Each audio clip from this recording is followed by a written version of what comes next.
Lately online and in-game, we've been seeing a surge of complaints about triple support team comps and Marvel Rivals. 2 supports are totally fine, but with 3 supports, it feels like this fun back and forth pace shooter instead turns into this waiting game where basically one or both teams are waiting up to 30 seconds out of a time of waiting for the enemy team to stop basically being invulnerable, which gets a bit absurd, especially because it feels like it happens every team fight or at least every other team fight. However, I don't think most triple support team comps are actually that good for most players. They're just really annoying. So I felt like it was a great time to chat about how to deal with it, as well as talk about other meta trends I've been seeing, like the rise of Thor and Moon Knight, as well as what I think will be super strong going into the future of Marvel Rivals as well. But before we dive into the nitty gritty, I first have to say that there is one triple support comp that I feel is unbeatable. I would in fact go as far to say that it is the pinnacle of Marvel Rival strategy.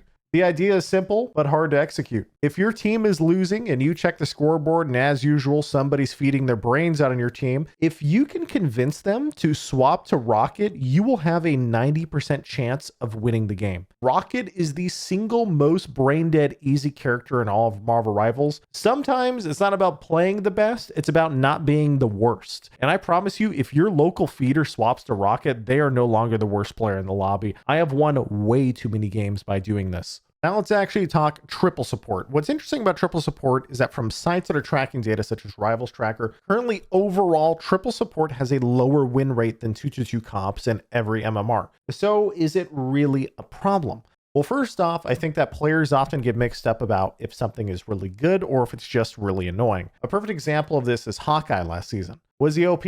Doesn't matter. People really hate being one shot across the map by random headshots, so the entire player base came together to ban that fucker every game. But if you check his official win rate that the Zebs posted last season, Hawkeye statistically was under a 50% win rate for most players, but he got nerfed. Why? Because the goal of balancing a game isn't to make it more perfectly balanced towards this magical 50% win rate, but rather to make the game more fun. And I feel like triple support falls into a similar category. No one wants to play versus a triple support backline who makes their team basically invulnerable for over 30 seconds. It's just exhausting and tedious. The worst part is everybody just sits there running in circles trying to charge their own ults as fast as possible because there's nothing to do but stare at each other. So the moment all the support ults finally come to an end, everyone else in the game just has their ults immediately. So not only does it slow down the game, but it also speeds up ult generation for everybody else, which means this game that we're playing, which is already revolves around trading ultimates with the enemy, becomes even more ult-centric than it should be, which in my mind reduces the fun gameplay a little bit too much down to almost like this pseudo rock, paper, scissors style gameplay rather than the core fundamentals. Now, thankfully, there are counters for the average gamer. The first is Moon Knight. Our boy Moon Knight has an ult that is apparently bugged and is doing double damage according to Reddit, which is also combining with another bug where if you have really high FPS, his ult also does more damage, which is kind of a good thing because, man, last season he was actually really bad. The most Moon Knight used to do was hold left click at the enemy front line and do the enemy supports a favor by building their ults faster. And then Moon Knight would build his ult and then he'd cast it, it would do nothing, and he would die. But now the reverse is true. If the supports pop ult, it builds the Moon Knight's ult, and then he just one-shots everyone on the server. It does a pretty good job of keeping all these defensive ults in check, especially if you have something like a Groot to have that nice wombo combo every other team fight. However, it's also honestly kind of obnoxious to play against because all it is a point and click. There's not much counterplay. If he looks at you and casts his ult, you're basically a goner and there's nothing you can do about it. So I'm kind of curious if they intend on nerfing the damage of his ult, or maybe they'll give it like a little wind up, kind of like Storm has, where the circle appears a little bit before it does damage by like half a second. We'll have to see what they do.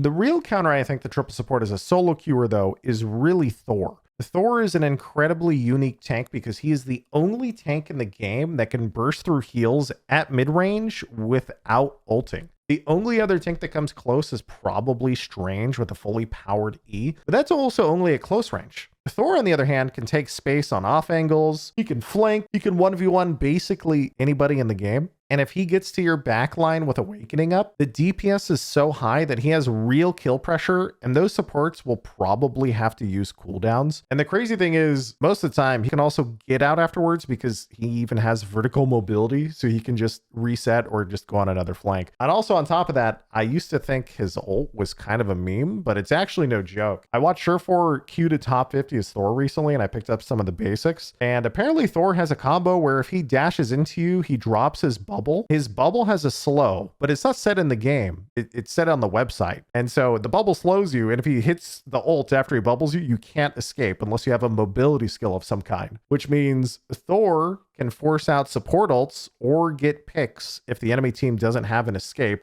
And so that means if outside of his ult, he's really, really good, and suddenly in his ult, he can get almost guaranteed picks, you're looking at a character that is essentially one of the hardest carries in the game for most players, and honestly is one of my favorite characters now. If you're looking for a new character to climb ranked with, he's definitely at the top of my list, especially because he's not super hard to learn. All it is really positioning and learning how to bully people via those flanks. And the hardest part is learning how to aim those awakening shots. His only downsides are, well, one, he's not supposed to be used as a solo tank, but you probably shouldn't be solo tanking with him anyway. And two, he's kind of squishy. But if you mostly like to pick them into triple support comps, it's not like they have a lot of damage, so that problem is solved.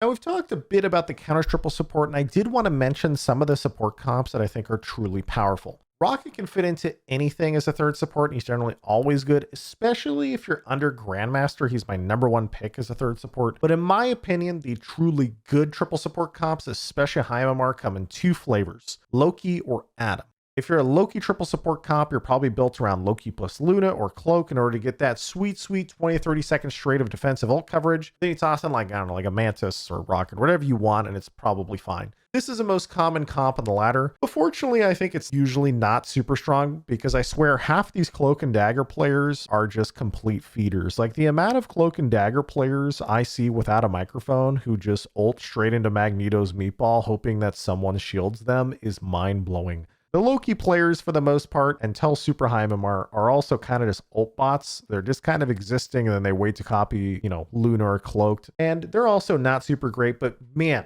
when everybody is, on their A game, the comp is crazy good. The other triple support comp that I think is crazy good, but you almost will never see on ladder, is Adam Warlock plus Mantis plus Luna or Cloak.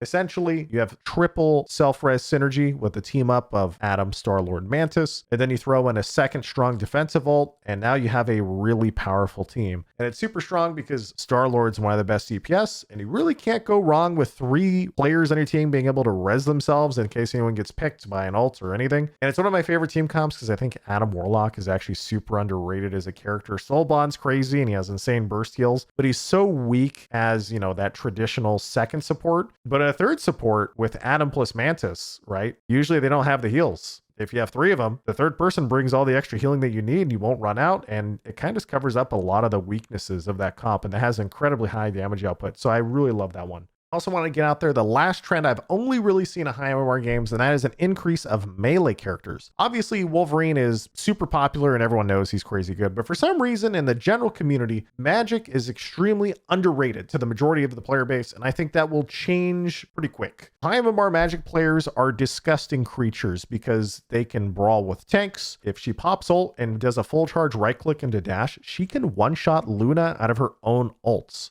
Or a Mantis. It's kind of nuts. And on top of that, outside of her ult, obviously she has the really nice combo where she hits you with the uppercut and basically 100 to zeros you. She can do everything. But you almost never hear about her because I think she has a bit of a learning curve, and so the general player base doesn't really run into him super often. But the interesting thing is, despite her having that learning curve, she has one of the highest win rates across all ranks last season and still does this season as far as I know. The only thing to worry about with the future of this character is that team-ups will eventually change, and she is a character that relies on breakpoints for her combos, right? Her team-up right now is 15% damage boost, so I don't know if that's, let's say that gets changed at some other season down the line, they redo team-ups. Will that change the nature of the character in some regard, or change some of her breakpoints? Maybe she'll be a lot worse. I don't know. But if you're looking for a really high skill cap character that can really go to the highest ends of the ladder, I would pick Magic. I'm only partially biased here because Magic's one of my favorite characters in the game. If you got this far, I wanted to say I made this video because I feel that these live service PvP games evolve so much over time that it can be difficult to remember the state of the game in previous patches or iterations, or even to determine how it evolved in the first place. And I think this meta report format can serve as a useful glimpse to a specific part of a game's lifespan. I don't know how many I'll do, but it was like a history thing I wanted to put out there. So thanks for watching. Peace.